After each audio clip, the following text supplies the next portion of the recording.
Iya, Bapak Ibu. Nah, mungkin ini yang ditunggu-tunggu oleh Bapak Ibu nih, bagaimana kita memberlakukan dan konsep SDM kelembagaan seperti itu. Next.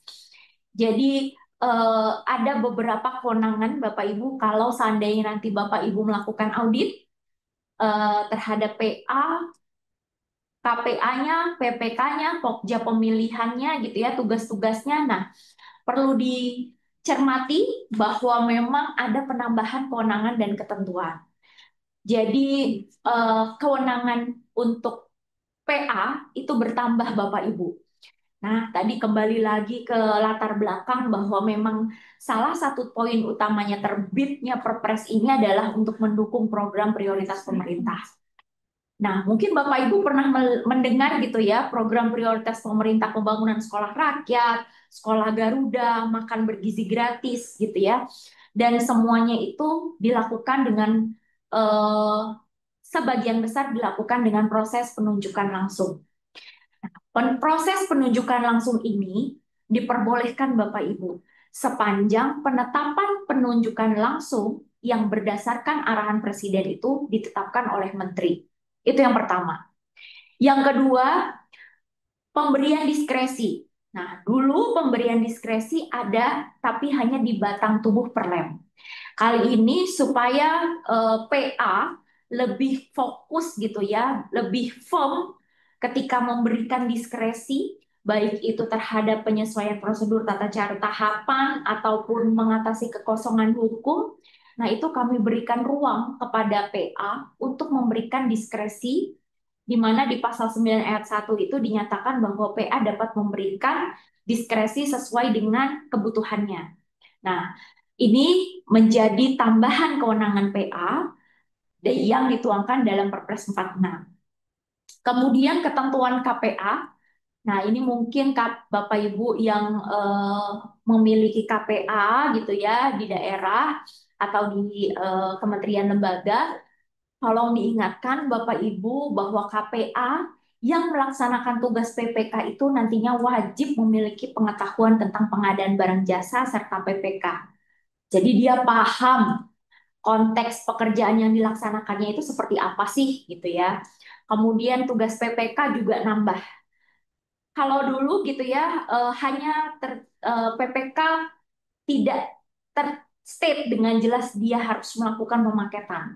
Nah, di dalam Perpres 46 ini dinyatakan dengan jelas bahwa yang melakukan pemaketan alokasi anggaran paling sedikit 40% itu adalah PPK. Selanjutnya tambahan berikutnya adalah PPK harus menginput e-kontrak dan mengendalikan kontrak. Selama ini Bapak Ibu jarang ada PPK yang menginput e-kontrak, walaupun kita sudah sediakan aplikasinya. Sehingga dampaknya banyak pekerjaan yang sudah selesai, tapi kita tidak tahu nih progres yang sudah sampai mana, kondisinya bagaimana. Nah, kita tidak tahu. Nah, untuk mencegah hal itu terulang kembali, di dalam Perpres 46 ini kami menyesuaikan agar PPK menginput kontrak. Nah, kalau tadi PA ditambahin, KPA ditambahin, PPK ditambahin gitu ya, Pokja juga kita tambahin. Tenang saja, jadi kita adil. Pokja juga kita tambahkan yaitu melaksanakan e-purchasing non pembelian langsung atau mini kompetisi. Ya, Bapak Ibu, ini masih terkait dengan kelembagaan dan SDM pengadaan. Jadi, kementerian lembaga yang memiliki unsur pelaksana pokok di daerah dan luar negeri itu dapat membentuk satuan pelaksana UKPBJ. Dan sumber daya pengelola fungsi pengadaan barang jasa, perancang kebijakan dan sistem pengadaan barang jasa wajib memiliki kompetensi di bidang pengadaan barang jasa. Kalau personil lainnya ini lebih kepada TNI dan Polri, intinya adalah kita bisa menugaskan membantu tugas PA-KPA dalam pelaksanaan pekerjaannya. Nantinya sumber daya pengelola fungsi PBJ akan diberikan penghargaan dan pengakuan Bapak Ibu. Kalau selama ini mungkin JFP PBJ belum begitu ya pemberian penghargaan dan pengakuannya.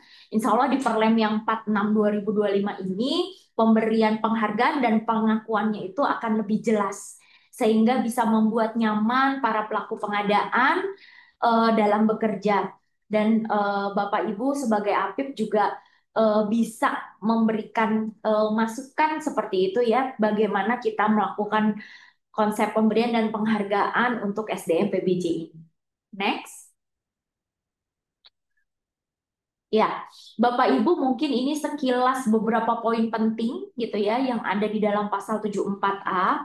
Intinya adalah bahwa kementerian, lembaga, pemerintah daerah memprioritaskan penugasan pengadaan barang jasa untuk Pokja dan pejabat pengadaan. Nah, jadi memang harus diprioritaskan seperti itu ya. Next.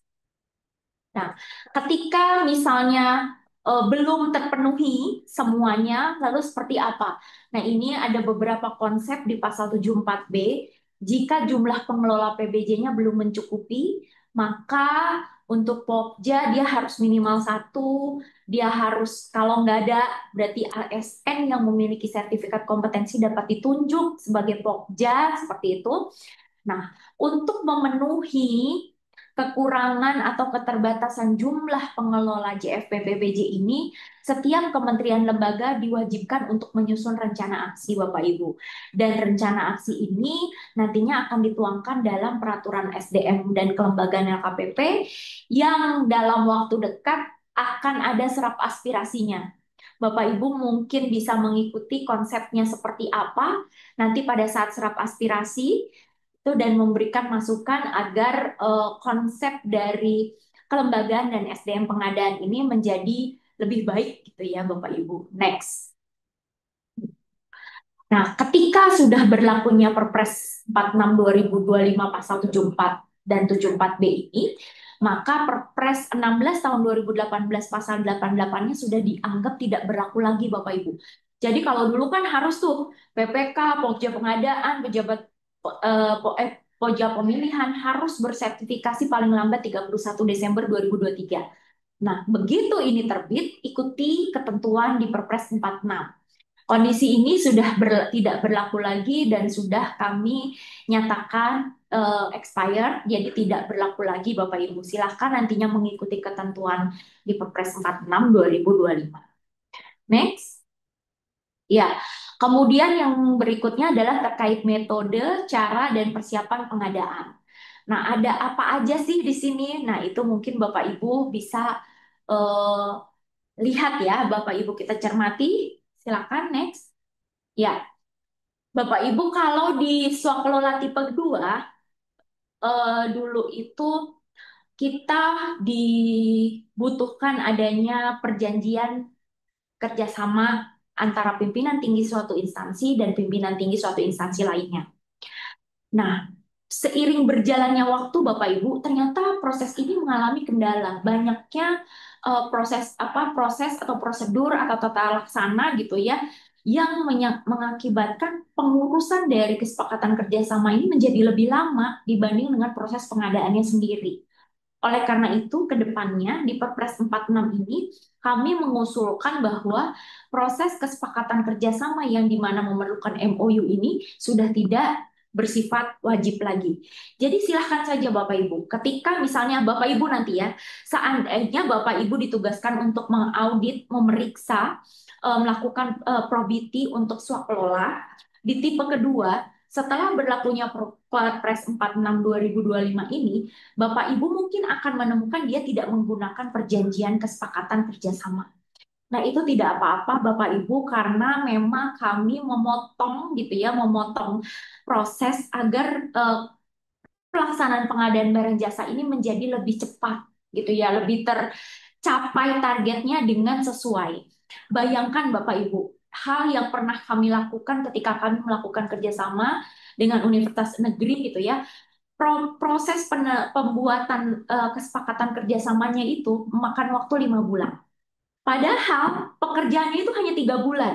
Nah, dari situ saja sudah kelihatan 8 bulan, tapi 5 bulannya hanya proses administrasi. Coba kalau Bapak Ibu bandingkan saat ini dengan prinsip ya, dengan semangat efektif efisien, mungkin jauh akan lebih bermanfaat 5 bulannya itu kita gunakan untuk pengadaan apa gitu ya. Jadi tidak perlu direpotkan dengan kegiatan yang bersifat administratif seperti ini. Mungkin itu. Next.